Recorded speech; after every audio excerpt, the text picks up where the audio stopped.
Do you ever get stuck while writing code and have no idea what this line means? Then watch this video. Open your Visual Studio Code and look for the Denigma extension to install. After installing it, try selecting several lines of code and right-clicking on the mouse to receive the option to explain Denigma. Now watch the video for an explanation.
Is it useful?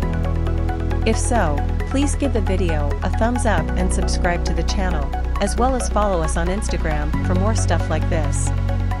Have a good day and enjoy your coding.